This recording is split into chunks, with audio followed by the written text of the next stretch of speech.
Hey, what's up, people? So, you know I'm a big fan of Alice, and I just finished Alice Madness Returns. Okay? It's a sequel to the original 2000 game, American McGee's Alice, which I'm surprised they even made a sequel, because one, it's been 11 years since the original one came out, and two, it's just not a game that's very popular, at least not to me, okay? And like, the game came out during the same time as the PlayStation 2. Why did they not port it to the PlayStation 2? You know, it could have gotten so much more players.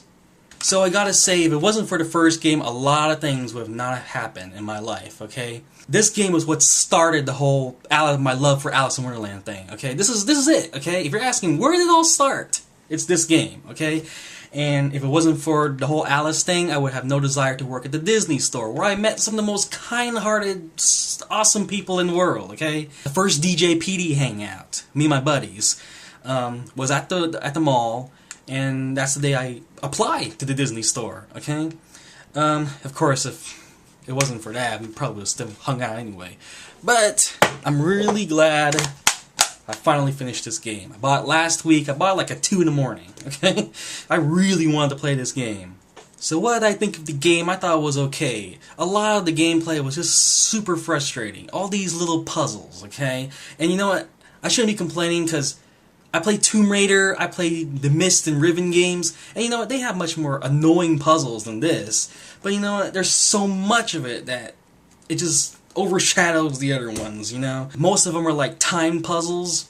You pull a lever or stand on a pressure pad and the door opens, and you got a certain amount of time before the door closes, you know? So you gotta beat through that door. But in between, from that lever to that door, there's all these jumping puzzles, and you have to slide down here and stuff like that. It's so frustrating. I hated it. Oh my gosh.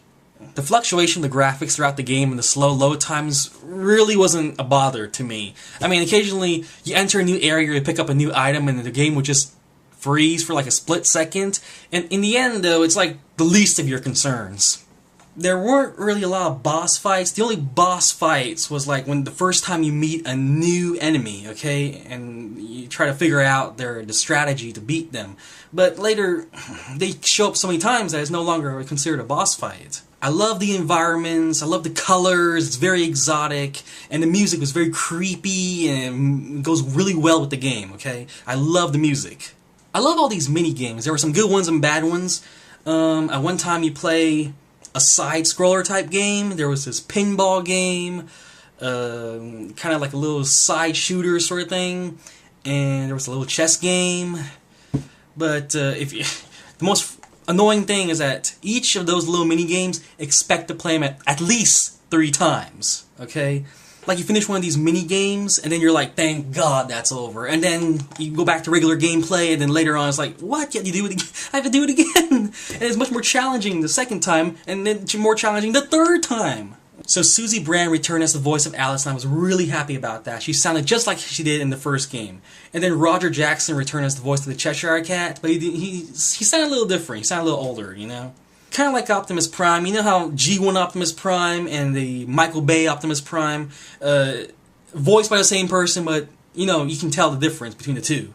So I finished the game on easy, and I didn't upgrade my weapons once. I didn't feel like I need to. And I finished it in about a week, playing sparingly throughout. My favorite part of the game was when she was in Queensland.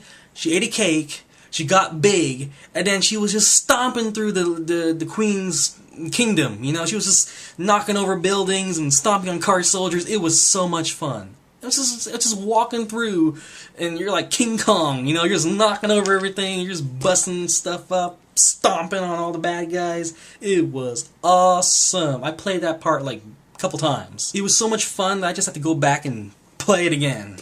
IGN gave this a 6 out of 10. I would agree, probably a little lower than that because of all the frustrating puzzles. But, you know, IGN gave this game a higher rating than Duke Nukem Forever, which is a really big surprise, you know? And I'm going to get that game right after this, too. I love the story. In the first game, we learned that her parents died and that she was somewhat responsible. And at the end of the game, she came into terms with it, okay? So it already ended on a happy ending. This one ended on a lot more better for Alice because we realized that she wasn't responsible at all. And that it was someone else who murdered her parents, you know? They were, the house was broken into. and she met the killer. Okay, so this one ended with Alice being innocent all along. So would I recommend this game? Yes, but I recommend you buy it when it's cheap. Okay, wait until it gets into like the $20 bin, and then go ahead and get it. Because right now at $60, it's not totally worth it, especially if you're not into Alice or even played the first game. So yeah, people, thank you for watching. Rate, comment, subscribe, follow me on Twitter, add me on Facebook, whatever. Talk to you guys later. Bye-bye.